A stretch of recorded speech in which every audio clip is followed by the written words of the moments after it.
How great is that? Starting a video from your watch. It's so cool. Hey friends, I wanted to share a really beautiful story that's near and dear to my heart, which is the time that I made my sexual debut. A huge moment in my life.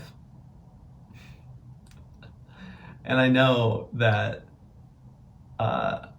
from what I've heard from my friends, a lot of people's first time experiences with sex are not always the most positive, and so I kind of want to kind of dissolve some of the shame behind first time sexual experiences, and also let people know that wherever they're at on their journey is okay. Okay, so get this. When I was 25, I was rejected by a woman that I was really into, and it was really hard at the time, and it's definitely for the best that we're not together. That's for sure. Not fully compatible, and at the time, especially when there was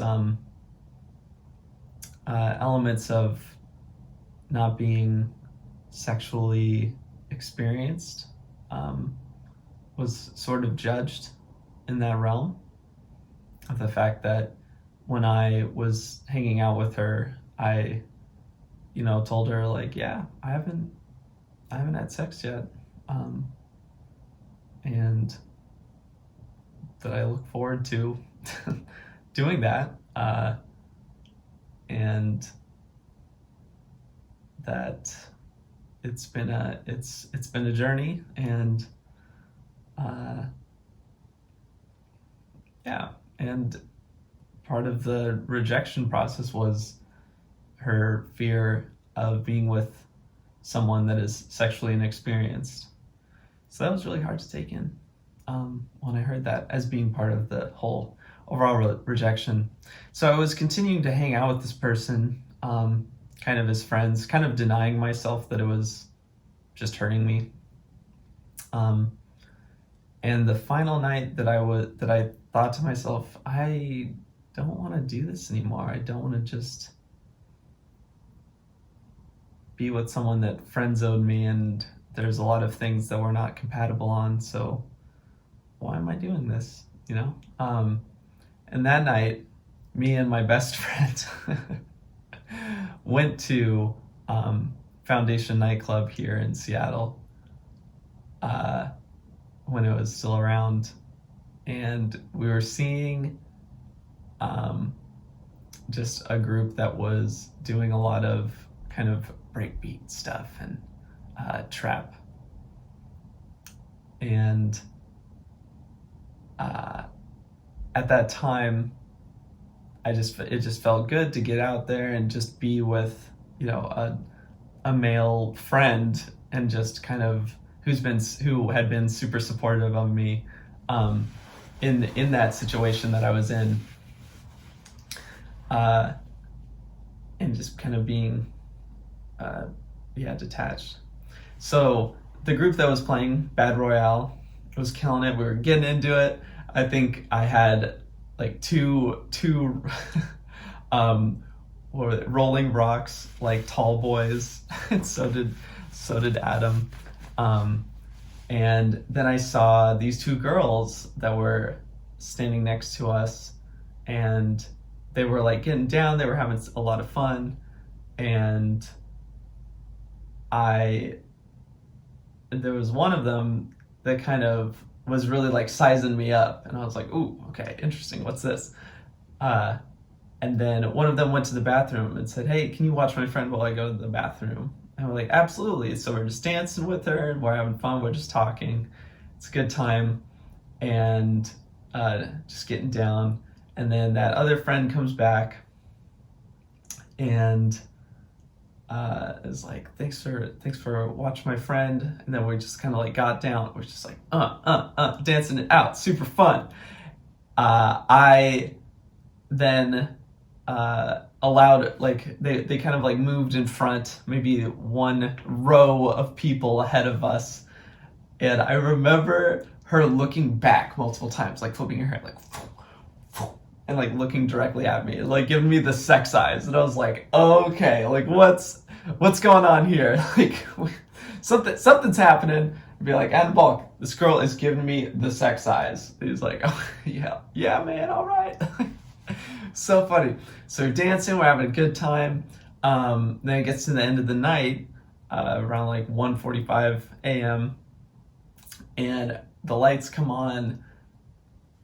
The four of us all like take out our earplugs at once, which was really adorable because hearing health is very important to me, and I don't go anywhere without my earplugs. And when I see someone else like take out their earplugs or something like that at a show or have earplugs in, it's like a really attractive thing to me because it's like, oh, this person cares about their ears and their hearing health. So that was really cool. And then this one girl was like, hey, do you guys want to like come over and like have a drink or something? And we're like, and we look at Adabak and I look at each other and we're like, yeah, let's do it. That sounds great. So we take a lift over to her place.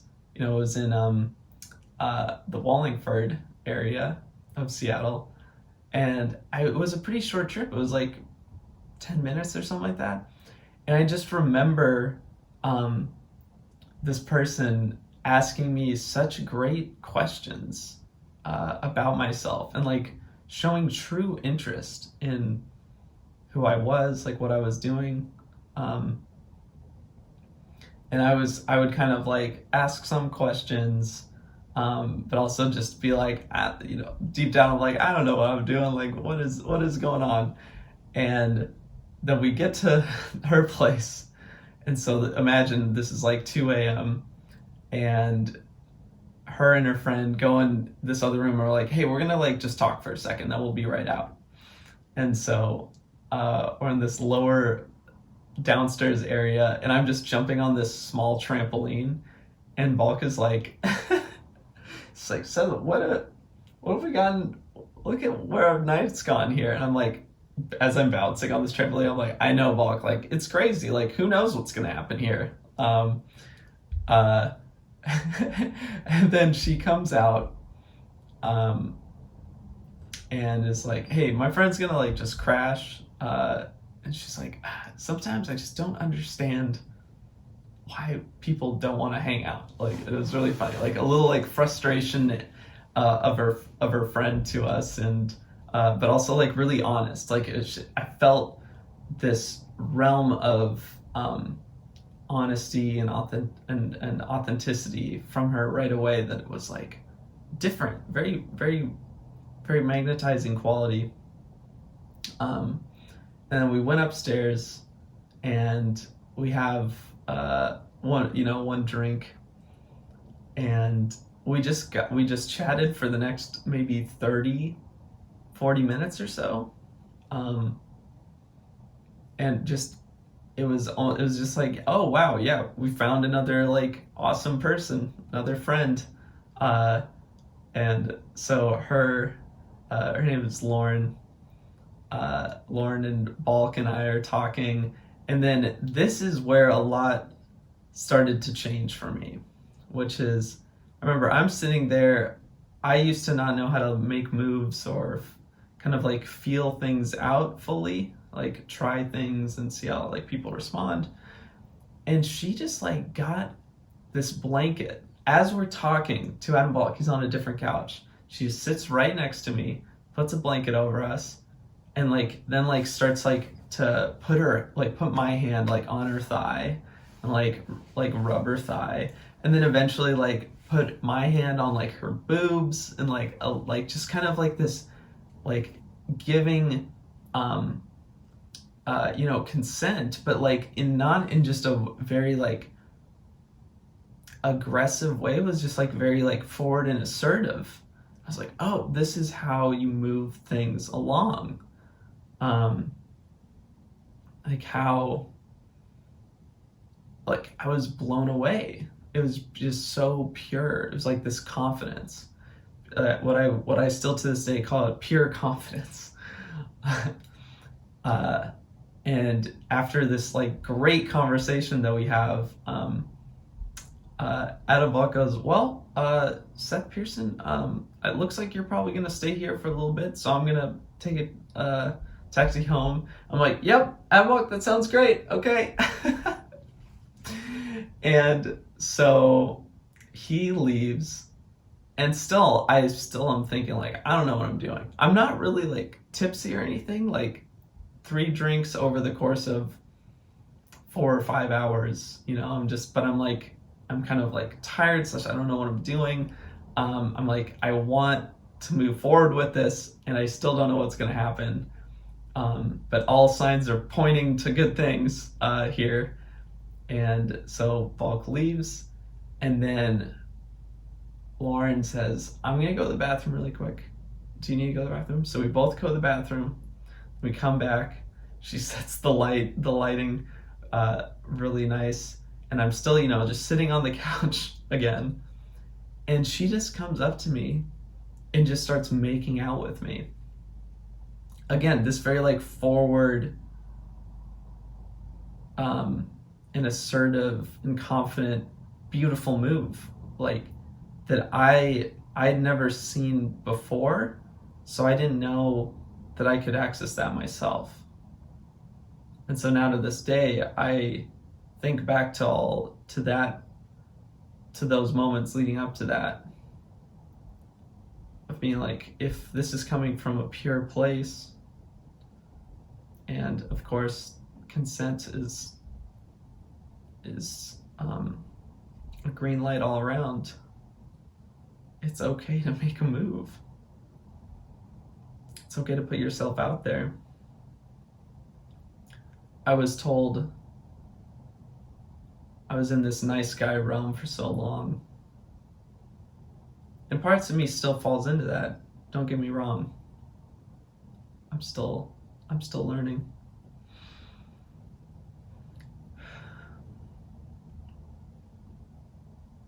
But then from there, you know, then I'm like, holy shit. We're like taking our clothes off.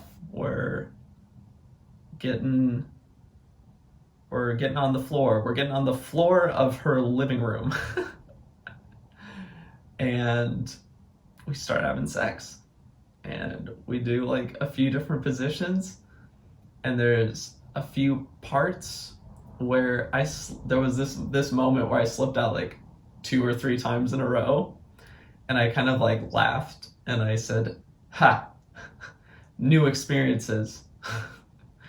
And then we kind of like finish up, and I didn't come the first time, you know, like I definitely like, my body was still very nervous, and even though I felt relatively confident through that, you know, experience, but I don't think my body was able into a place to relax into like coming. And kind of after we stopped, she said, hey Seth, like, what did you mean by new experiences? And then I was like, oh, yeah, that was my first time having sex. And then she was like, what are you? And she said this, you're so hot though, like how is that possible? And I was like, I know, right? Like that's what I was saying to myself. No, I said these exact words. I know, we're all surprised here. That was such a good quote. And so she's like, Seth, you gotta get out there. You gotta be having more sex. There's people out there that would love to have sex with you. You know, like she was just like fucking amping me up. Like she was hyping me. She was just supporting me. Like acknowledging that of who I was, where I was going, And it showed so much confidence from her, you know, of like, she was just healing me and transforming me in this moment. And I remember as I was leaving, you know, that night, it was like 4 a.m. or something like that, 4:30, that, you know, we exchanged numbers. We're just like making out like all the way till we leave.